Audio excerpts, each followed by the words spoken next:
جو کہتے ہیں کہ اس کا قرآن میں ذکر نہیں ہے، آدھے سے زیادہ قرآن میری تاریخ ہے، یہ اس کے اندر کھول کھول کے رکھ دیا، دنیا کی کوئی طاقت اس کا رد نہیں کر سکتی۔ اگر دنیا کی کوئی طاقت رد کر دے تو یہ جو سب سے زیادہ جن کو پریشانی لاحق ہے پاکستان میں، پاکستانی قوم، چلیں آپ کو ایک چیلنج دیتا ہوں، آپ کے ملک پر کتنا قرضہ ہے؟ آپ کے ملک پر آپ کے وزیر اعظم کا کہنا ہے کہ 28 سے 30 ہزار ارب روپے قرضہ ہے، بیرونی قرضہ جو ہے۔ تو آپ ایسا کریں، اگر میرا رد کر دیں، حکومت پاکستان کو بھی چیلنج ہے، تمام کے تمام ملاؤں کو چیلنج ہے، ہر فرقے کے ملاؤں کو چیلنج ہے، ہر وہ شخص جس کو آپ نے اپنا رہنما بنایا ہوا ہے، کوئی آپ کا پیر ہے، کوئی صوفی ہے، کوئی ملا ہے، کوئی شیخ ہے، کوئی مفتی ہے، کوئی حضرت ہے، کوئی، سب اکٹھے ہو جائیں، سارے کے سارے فرقے اکٹھے ہو جائیں، اگر میرا رد کر دیں، یہ 3 جلدیں ہیں، تمام حقائق اس میں ہیں، اگر کوئی رد کر دے، اگر کوئی یہ ثابت کر دے کہ میں اللہ کا رسول احمد عیسیٰ نہیں ہوں، وہی احمد عیسیٰ جس کا انتظار کیا جا رہا تھا، تو جو آپ کے ملک پر قرضہ ہے اس سے 100 گنا زیادہ انعام دوں گا۔ نہ صرف آپ کے ملک کا قرضہ اتر جائے گا، بلکہ آپ دنیا کے امیر 3 ملکوں میں شمار ہو جائیں گے، اور اس کے علاوہ آپ کے ملک کے جتنے افراد ہیں، جتنی آبادی ہے، فی فرد کے حساب سے 1 ارب انعام دیا جائے گا آج۔ اور اس کے علاوہ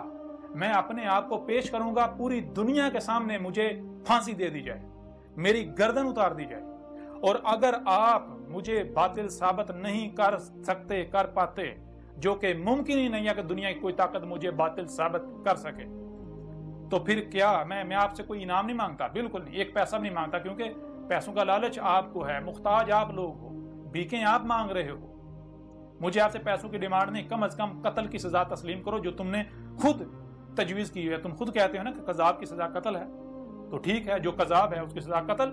اگر میں قذاب ثابت ہوتا ہوں تو پوری دنیا کے سامنے مجھے پھانسی دے دی جائے، میری گردن اتار دی جائے، میرے جسم کے ٹکڑے ٹکڑے کر دی جائے، ایک بوٹی کر دی جائے، اور اگر میں قذاب ثابت نہیں ہوتا، تم لوگ قذاب ثابت ہوتے ہو جو کہ میں نے اس میں قذاب ثابت کر دیا، تو پھر کیا یہی سزا تمہیں منظور ہے؟ اگر یہی سزا منظور ہے تو آ جاؤ میدان میں، آ جاؤ۔ اگر تم لوگ مجھے باطل ثابت نہیں کرتے، مجھے غلط ثابت نہیں کرتے، مجھے قذاب ثابت نہیں کرتے، اور الٹا خود قذاب ثابت ہو جاتے ہو، تو کیا تمہیں اور جو تمہارے ماننے والے ہیں وہ سب اس سزا کے لیے تیار ہیں کہ انہیں پوری دنیا کے سامنے پھانسی دے کے دنیا سے آپ کو یعنی کہ آپ سے دنیا کو پاک کر دیا جائے؟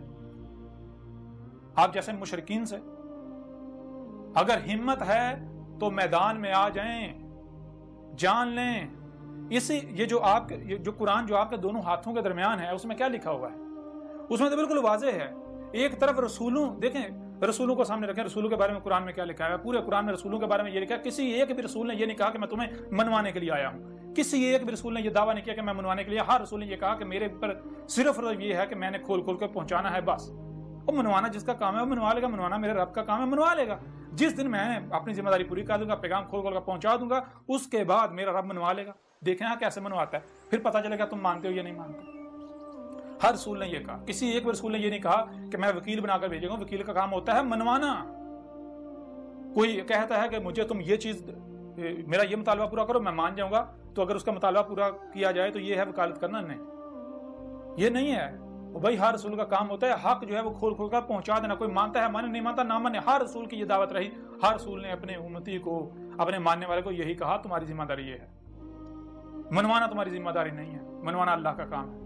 اور دوسری طرف جو باطل ہیں، باطل کا کام اس کے بعد دلیل نہیں ہوتی، وہ کہتا ہے کہ ہاں اسی پر چلو جس پر ابا اجداد کو پایا، وہ کہتا ہے غور و فکر نہیں کرنا۔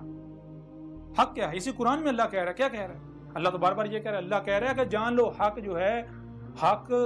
بےہودہ قسم کی بنڈوں قسم کی لاٹھیوں کا محتاج نہیں ہوتا کہ نہ اس کی نہ سننا، اس کی نہ سننا، اس کے پیچھے نہ جانا، تمہارا ایمان خراب ہو جائے گا۔ ایمان نہ ہوا، دودھ ہو گیا جو تھوڑی دیر گرمی میں پڑا خراب ہو جائے گا۔